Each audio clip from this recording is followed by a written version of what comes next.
And UFC 281 was a crazy card, but UFC 282 is even more stacked on paper. Can it deliver as much as UFC 281? I don't know, and I doubt it because UFC 281 broke records for the most first round KOs. But Prohaska, Glover Teixeira 2, this is going to be happening on December 10th. I'm going to give my full card breakdown and some early predictions. I'll make official predictions for most of the fights when we get closer to December. That being said, man, I cannot wait for this one. And when this card was originally made, when Prohaska and Teixeira was announced as the main event, I thought to myself that this needs a big fight. Like, I just feel like the main event in and of itself isn't like that big fight that I wanted, and I think partly that was due to the fact that we wanted John Jones and Stipe Miocic, and we thought that we may get that, but we should have known. I mean, the John Jones thing, that needs to be laid to rest because I don't think he's ever coming back. But Prohaska versus Teixeira 2, upon second reflection, upon second thought, I think that this card doesn't need any more help. I mean, this card is stacked. So I want to show you guys how great this card is. Yuri Prohaska, Glover Teixeira, their first fight was one of the best fights I've ever seen, the best light heavyweight fight of all time. And I'm happy that they're having a rematch. Yuri called for it. The first fight was close. And, it's going to be a great fight anyway. But just wait until you see some of the other fights on this card. And it's not only the main card. The prelims and the early prelims are unbelievably good. So Yuri Prohaska, Glover Teixeira, that is a crazy fight. I can't fucking wait for that one. That's going to be a battle. But I'm going to go with Yuri Prohaska by finish. I really think he'll get this one done. Then we have Jan Blachowicz, Magomed Ankalaev. And by the way, I picked Glover Teixeira in their first fight. I picked them to submit Yuri Prohaska. I was pleasantly surprised when Yuri Prohaska pulled off the submission. But, this fight can go either way. I'm just going to lean towards Yuri because he is, the younger guy, and he won the first time. So Jan Blachowicz, Magomed Ankalaev, that, I don't know. There's just something about this fight that gets me extremely hyped. Like, this is I am more excited for this than I am for the main event. Jan Blachowicz, granted, he is a little older, but he did look pretty good his last time out against Alexander Rakic, and I know that wasn't really a definitive win. He didn't really put a stamp on it. There was kind of a fluky leg injury going on, but he was winning that fight, and he looked really good. And Alexander Rakic is a big leg kicker. That guy really loves to go to his leg kicks because he has really powerful leg kicks. Magomed Ankalaev also relies heavily on his leg kicking game. He is a really good kicker. Jan Blachowicz has some of the best kick defense, especially leg kick defense, that I've ever seen. I may go as far as to say he has the best leg kick defense in the UFC. I mean, guys like Israel Adesanya weren't able to do much with him. He kept checking Israel Adesanya's kicks, and he checked a ton of Alexander Rakic's kicks, and that's ultimately what led to the injury. Magomed Ankalaev, one thing that makes him really good is his lightning fast kicks, and he goes to the leg a lot, and I don't think he'll have success with Jan Blachowicz, but I'm going to pick Magomed Ankalaev. I am going to pick Magomed Ankalaev in this one, and he's just the younger guy, and at a certain point, like Jan Blachowicz, he's in his 40s. He had a really underwhelming performance against Glover. I sure he looked good against Rakic, but man, Rakic, in my opinion, is a little overrated. Magomed Ankalaev is so well-rounded. He's the real deal, and I don't see that he has any weakness. I just think he's so well-rounded. He could take Jan Blachowicz down. Maybe he can have a better gas tank and outstrike him. Jan Blachowicz is getting older, and I feel like not everyone's a Yoel Romero. And I think we're just going to see an older Jan Blachowicz and a Magomed Ankalaev coming into his prime. And I think Magomed's going to be the champion. I think he'll be champ for quite a while.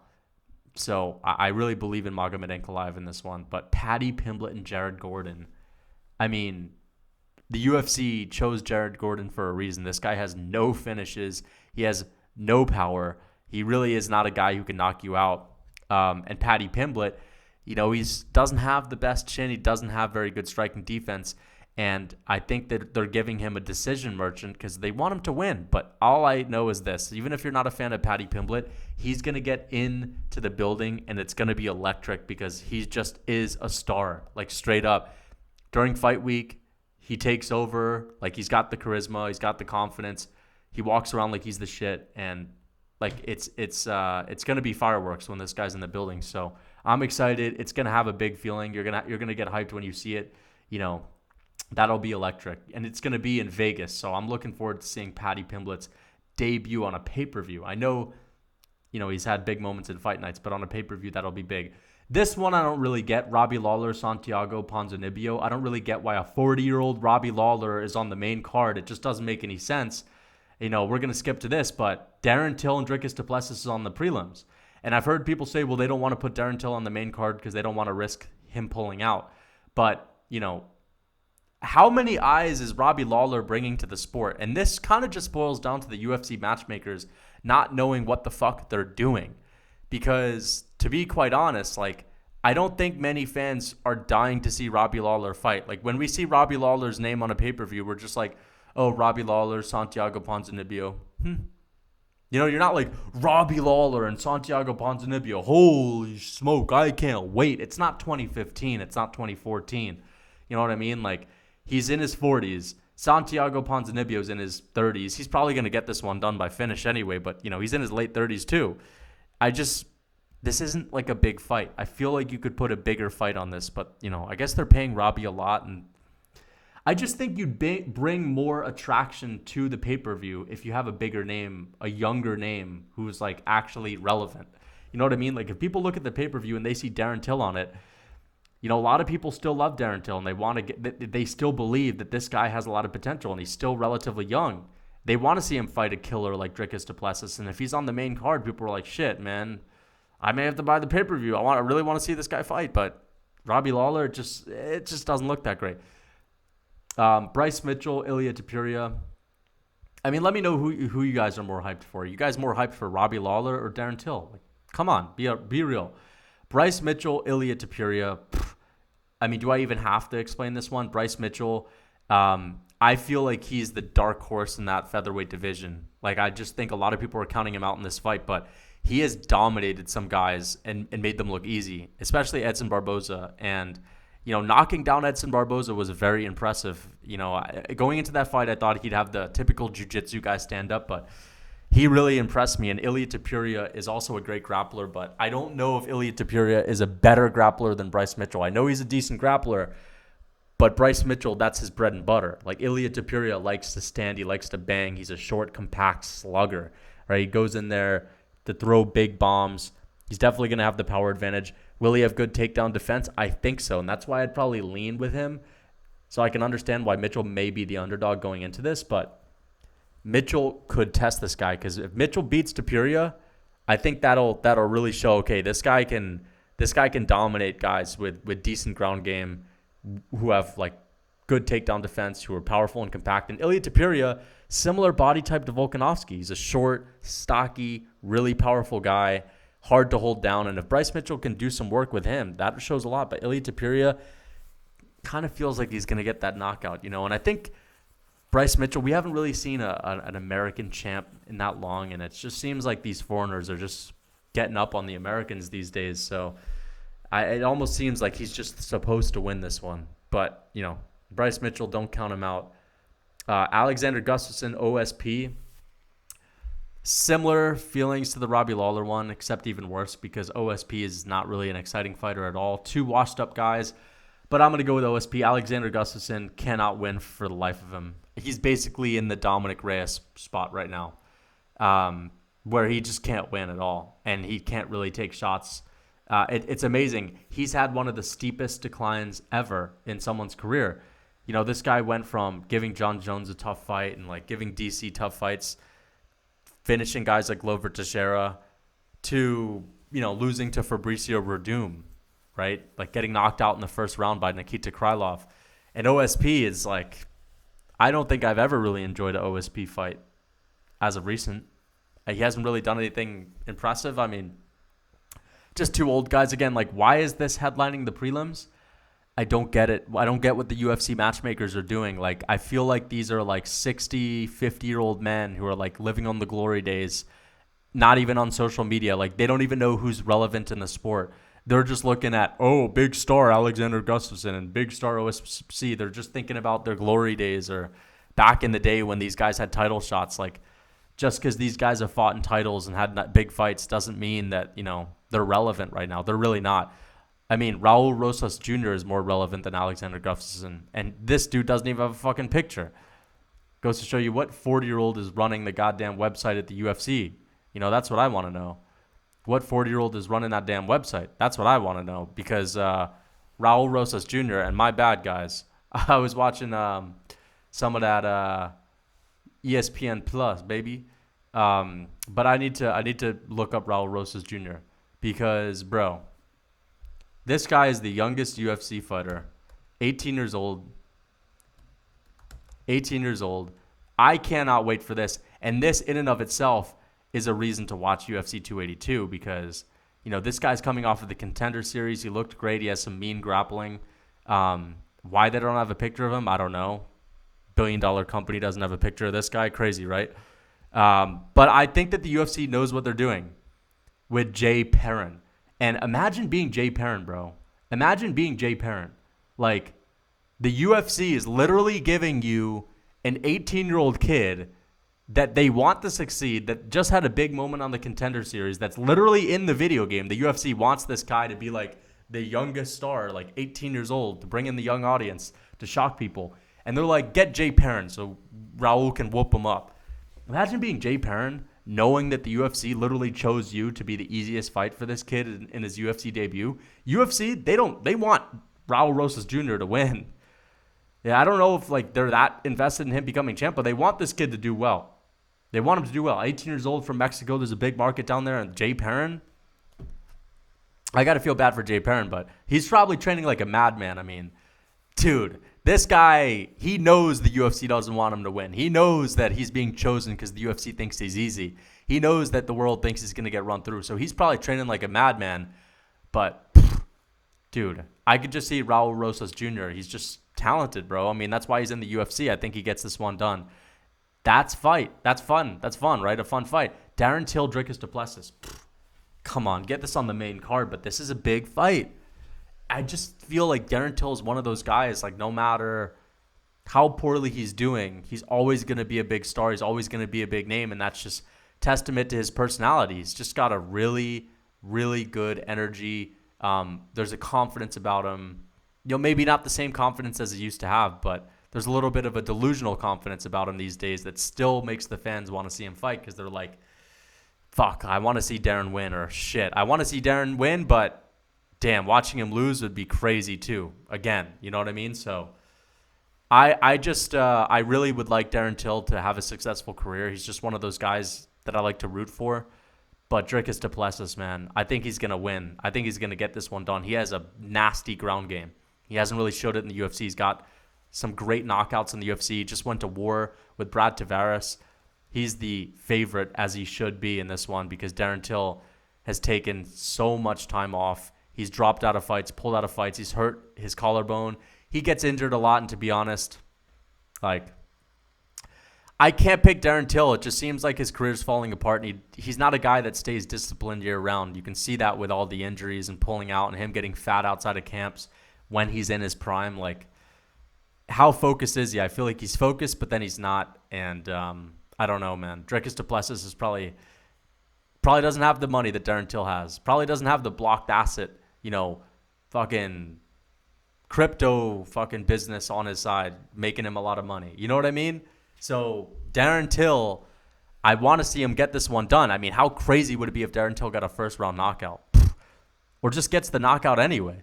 Or just the decision would be good for him. But I get the same vibe as Dominic Reyes at this point, where no matter what he does, he's just going to lose. And it's just going to be sad. It's just going to be tragic. Because like Dominic Reyes, this was a young, vibrant guy fighting for a title. Granted, he didn't beat John Jones. He didn't beat the best ever like Dominic Reyes did. He certainly didn't beat Woodley, but man, has he had a fall from grace. So this will be exciting. Can Darren Till, reignite his name? Or does his career just fall off the brink of the earth? Jairzinho Rozenstruik versus Chris Daukaus. Who doesn't want to see a big knockout one-punch KO from Jairzinho Rozenstruik over anyone? I mean, that's fun, right? We know Jairzinho Rozenstruik has lots of power. We know he can put people out with one shot. Heavyweight division, going up against middleweights, oversized middleweight Chris Daukaus, a balloon. big deflated balloon with no muscle mass, Chris Daukaus, who doesn't even have a very long reach, who's a volume striker with no power in the heavyweight division, who's been knocked out multiple times, there's no way he wins. Why is he still fighting at heavyweight? I don't know. For the sake of this man's health, can his family just tell him to drop down to a lighter weight class or to at least take some time off? This guy got knocked out by Derek Lewis viciously in December of last year.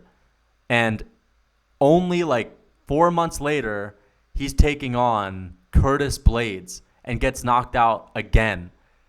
And now, basically, in the span of 1 year, he could potentially get knocked out again. Like, how many times does he have to get knocked out before we're like, all right, man, like, yeah, I think it's time for a career change, or maybe just drop down to a lighter weight class? Because he doesn't have power, and he doesn't really have a grappling game. He certainly doesn't use it.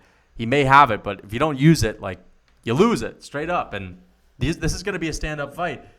I just don't know what Chris Daukaus is thinking. How can you even think you're going to beat this guy when you can't take a punch to land your own 5-shot combination? Like, unless Chris Daukaus can land a good combo, he's not going to do well. And Jairzinho Rozenstruik, you can't just be a volume striker with him. You got to have some power to keep him off of you. You know, you got to have that power that a Volkov might have. Even Volkov doesn't have the craziest power, but he has a lot more power than Chris Daukaus. And Chris Daukaus is just pillow hands at heavyweight. Why is he doing this? I don't know. He needs more time off or drop down. He's not a big heavyweight at all. He's undersized. He doesn't have a lot of muscle mass under the fat. I know a lot of heavyweights are fat, but they at least are like thick guys with good muscle mass underneath. Chris Daukaus is just, as I said, he's like a big deflated balloon. So I'm going to go with the first round KO, Edmund Shabazian. This is the early prelims, by the way, guys. We're about to get to the early prelims. Edmund Shabazian, Dalcha Lungiambula. Okay? That's going to be a good... Edmund Shabazian's career is fucking falling off. Like, can he pull it back? We'll see. Billy Quarantillo, Alexander Hernandez. I mean, that's a banger. We know Alexander Hernandez puts on good fights. Billy Quarantillo's fight with Shane Burgos was a legendary fight. It didn't get the credit it deserved because it took place directly after Michael Chandler, Justin Gaethje, but that was a war. So this is going to be a great fight. Billy Quarantillo from my home state of New York. So, I mean, that'll be a good one. Then we got Chris Curtis and Joaquin Buckley on the early prelims, bro. That is crazy.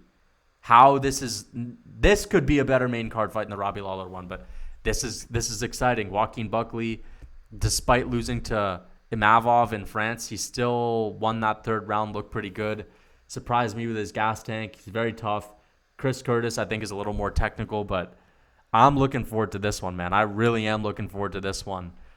This is going to be fireworks.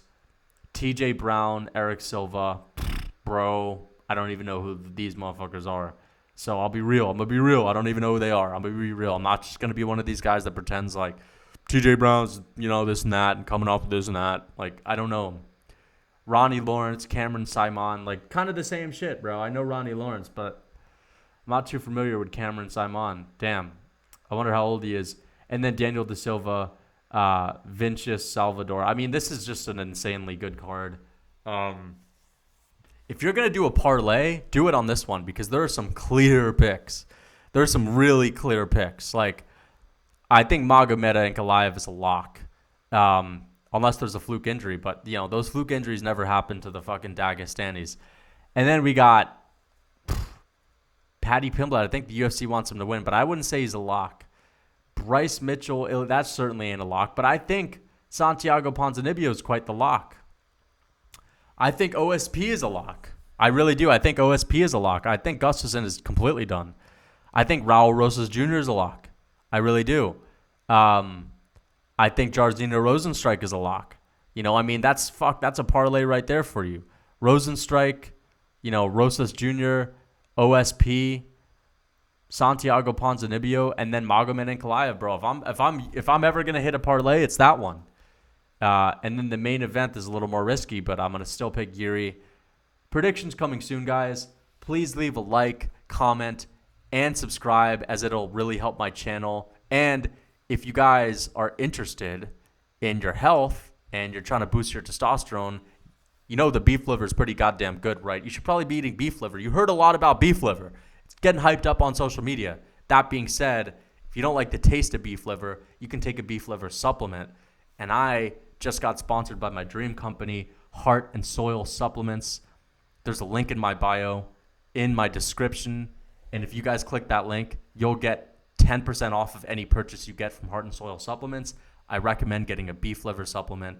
That will boost your testosterone like crazy. Beef liver is a great source of vitamin D. Vitamin D deficiencies can lead to lower levels of testosterone. So check that out, guys. Click the link in the bio. Get yourself a beef liver supplement. It has to be the link in my description, though, so you can get 10% off. Until next time, guys.